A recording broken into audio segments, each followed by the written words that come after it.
Good morning mga kalods. Katatapos ko lang magdilig ng aking pipino. Ito, kung nakikita nyo, marami na silang bulaklak. Ayan, oh. Ayan. May mga bunga na siyang maliliit. Marami nang nag-ano sa akin, papareserve ng mga bunga. Ay, bibili raw sila. Ayan, oh. Yung mga bunga na siya, oh. Maliliit, oh. Dami, oh. Ayan. Dami siyang bulaklak mga kalods. Tiyaga lang talaga magtanim. Asikasuhin mo lang ang tanim mo. At huwag mong pababayaan sa pag-alaga. At sila ay magsisigla. Ganyan talaga ang tanim. Parang tao rin na pag hindi mo pinapansin na ibabansot sila. Kailangan lagi mo silang papansinin, asikasuhin, didiligan. At ikukultivate kung maliliit-liit pa sila. Ayan sila, oh. Dami na silang mga bunga, mga kalods. Kailang maliliit pa, mga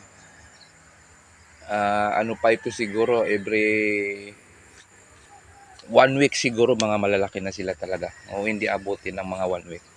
No, may mga maliliit na silang bunga. Ayan, oh. Ayan.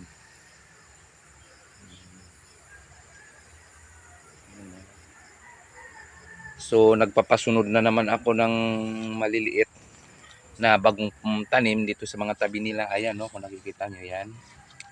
Ayan, para kung natatapos na yung natatapos na yung pagbunga ito yung mga nauna, mayroon namang susunod sila. Ayan. Ganyan ang marami silang bulaklak. Kaya no, hanggang taas. Taas sila ng masipag daw ito magbunga ang pipino basta't maganda sa pag-alaga. Pagbubunga at saka pag bulaklak. Kaya no, marami na silang bungang mga maliliit. Oh. Nakikita niyo mga kalods.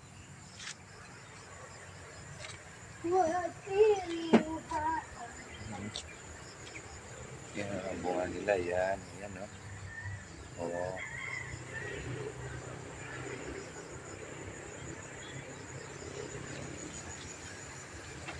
Ito medyo may malaki-laki na ako dito. Yan, no. Ayan. Yan, no. Sa puno.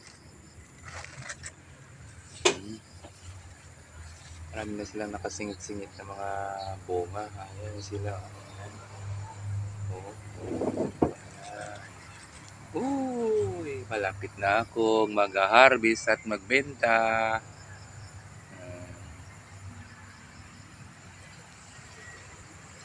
Marami na silang mga bunga sa mga sanga-sanga. At ito naman yung okra ko mga kalods. Yan. Nakalinya rin sila sa tabi lang ng pipino. Ayan. Ayan sila o nakalinya-linya. Ayan. Malapit na rin ito magpulaklak mga kalods. Ayan. Ayan, nakalinya sila. Oh. Ayan.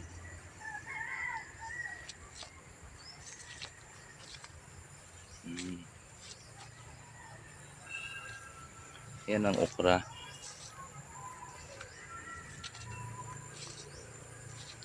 Ayan ang mga okra ko nakalinya-linya.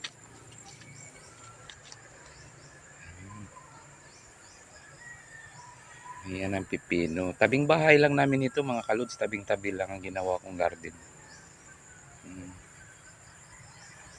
Malalim kasi itong parte dito. Pag nag-ulan natutubigan siya. Kaya nga nilagay ko lang sa mga Wilkins para pag mag-ulan man ay nakalutang sila, nakalagay sa Wilkins. Ayan sa mga galon na pinamputol ko. Ito naman mga kalods, sitaw. Ayan, bagong kuan ko naman yan, tanim mga sitaw yan. Nilagyan ko na ng balag siya. Oh. Ayan, natabi rin ito ng pipino mga kalods. Ayan siya. Oh. Malalaki-laki na rin sila. Ayan, sitaw ko yan. Ayan.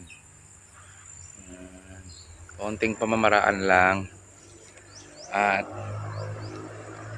ito naman yung ko, yung kalabasa. Nilagay ko rin sa mga galon na pinutol. Malaki na rin siya. Ita-transplant ko na lang yan pag doon sa mga matataas-taas na parte. Ayan. Ito mga sili ko, oh. Siling labuyo. At ito naman yung pitsay at saka bell pepper. Ayan, sa tabing pader ko lang ng bahay, tabing hollow blocks. Ayan sila, oh. May halo silang pitsay, pinanglayo-layo ko lang. Ayan. Yung mga bell pepper, at ito naman sa unahan niya yung kamatis. Ayan, kamatis. Ayan.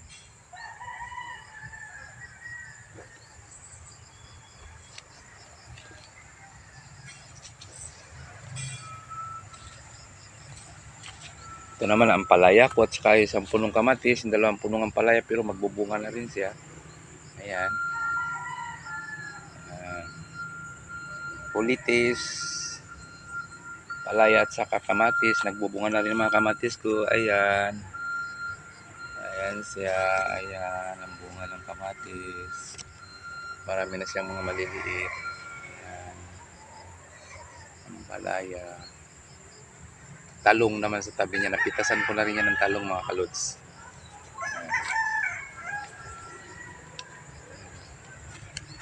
Talong.